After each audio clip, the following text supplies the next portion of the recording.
Welcome back, nerds. Fino here with a guide for Grand Nerofest's final exhibition quest, the Crimson Olympian.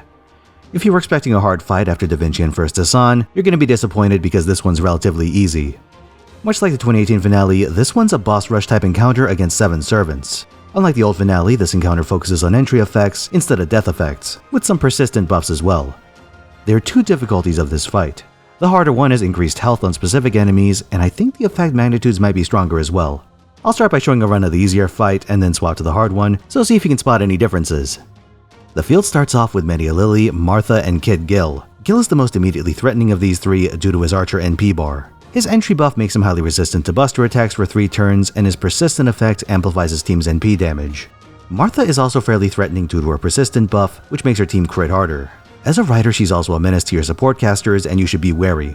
Her entry effect grants 3 turns of crit resistance, so you're incentivized to take her out with a Noble Phantasm, or a non-crit Brave Chain. That second option might be hard though, because of Medea's persistent buff, which grants her team increased defense. Her entry buff makes her highly resistant to Noble Phantasm damage. Just so there's no ambiguity, all entry buffs are 3 turns, except Nero's, so you have the option of waiting them out. The ideal fast clear arrangement for this first set of enemies is to take out Martha and Gil with an AoE Arts NP, and then crit down Medea with the rest of your chain. The next enemy in the queue is Ku Alter, who gains quick resistance on entry and provides a persistent attack buff. If Medea's still around, he'll put protection from arrows on her. Not even his, like Lancer Ku's version, it's really annoying. And if Kid Gil is on the field, he'll charge Accelerate and increase Ku Alter's crit chance. After him is Kotaro. He gains a 3-hit evade on entry and grants increased crit chance while he's alive.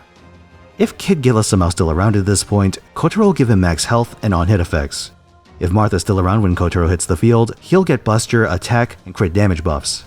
This crit effect makes Ku and the subsequent servants extremely dangerous, so take him out at the earliest opportunity. Next is Brynhild. Her entry buff is Arts Resistance, which is going to make her a roadblock for your initial attacker if you go the AoE Arts route. Her persistent effect grants Invuln Pierce. If Medea is on the field, she gives Bryn a regen effect and debuff immunity. If Ku is alive, Bryn will grant him increased attack while decreasing his defense. The final enemy in this fight is Nero, whose entry buff grants a single, full health guts to all remaining enemies. Unlike the other entry effects, this one has no expiration date, but it does fizzle if Nero isn't around, so focus her down to save time on that front. She also has a supporting buff for every other enemy. Most threateningly, this completely fills their NP bar. There are secondary effects as well, but they largely don't matter aside from maybe Invuln Pierce on Ku. I mentioned it earlier, but when building for this fight, I'd recommend a combination of an AoE Arts frontliner with a strong saber in slot 4. Maybe a single target quick or buster servant in case they get pulled in early. 2 AoEs stand out as particularly good, Muramasa and Summer Musashi. Muramasa has defense bypass, which makes him threaten the other enemies while Medea Lily's on the field. Unfortunately, her NP resistance means you'll need crits for a clean sweep. Both he and Musashi have Invuln Pierce, which makes them quite good against Kotaro, Ku if he uses his evade, and Medea if she's still on the field. Musashi in particular can lock up Nero and prevent her from progressing towards her Noble Phantasm. If you have good enough face cards, you can pop Nero's guts without threatening Bryn and then finish her off, disabling her party guts. Nero herself doesn't have any special protection, so you shouldn't need to bring a dedicated archer to this fight. Instead, backline a saber to finish off Brynhild.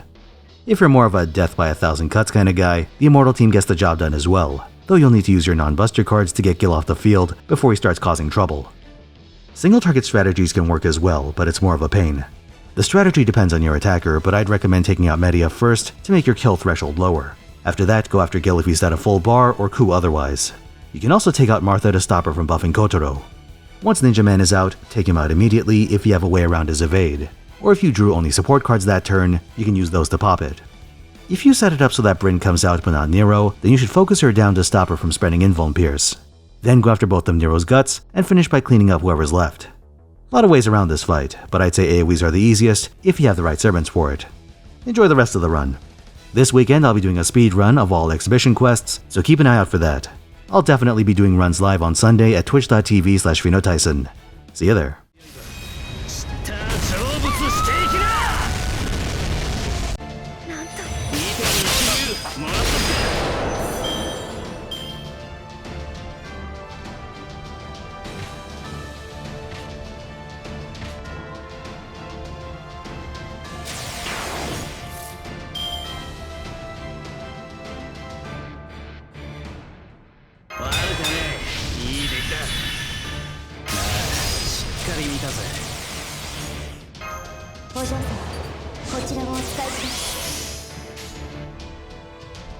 望まれることを望まれたように。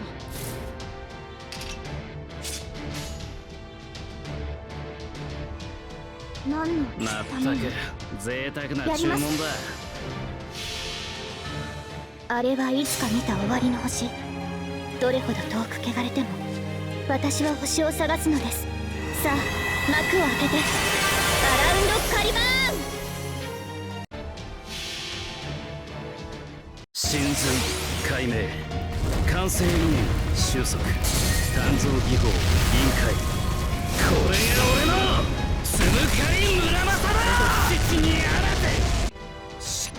ここでまっすぐ耐震ようで痛みは一瞬で。ごめんなさい。上げていくぞ。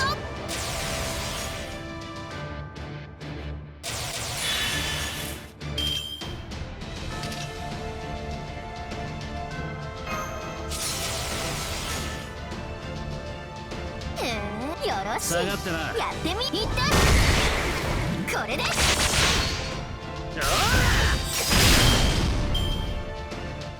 き嫌い好き嫌い好き。ブリュッフルでロマンシア。大したことはねえな。はっ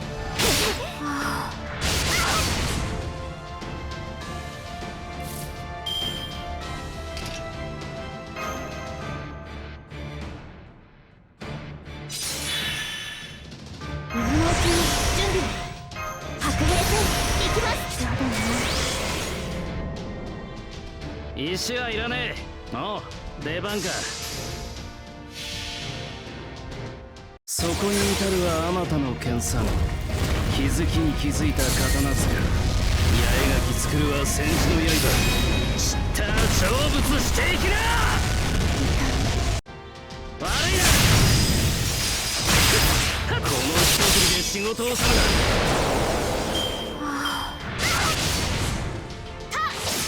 痛みは一瞬。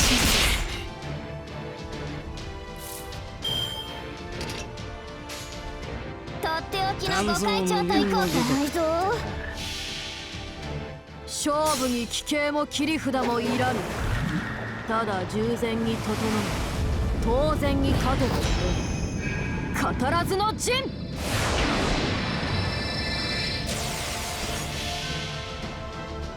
そこに至るはあまたの研鑽。気づきに気づいた刀塚。八重垣作るは戦時の刃。知ったら成仏していきな。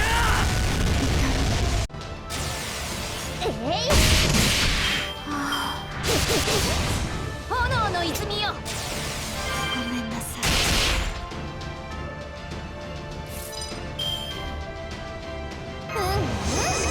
罠を仕掛けるのは楽しいね。では俺も力を貸してやろう。応援開始。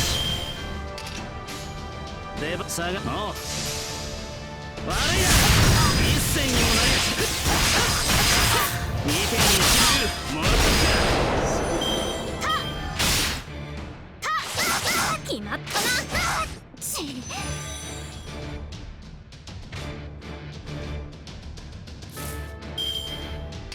光栄だね。いただくとしよう。光栄だね。クイジャッキン。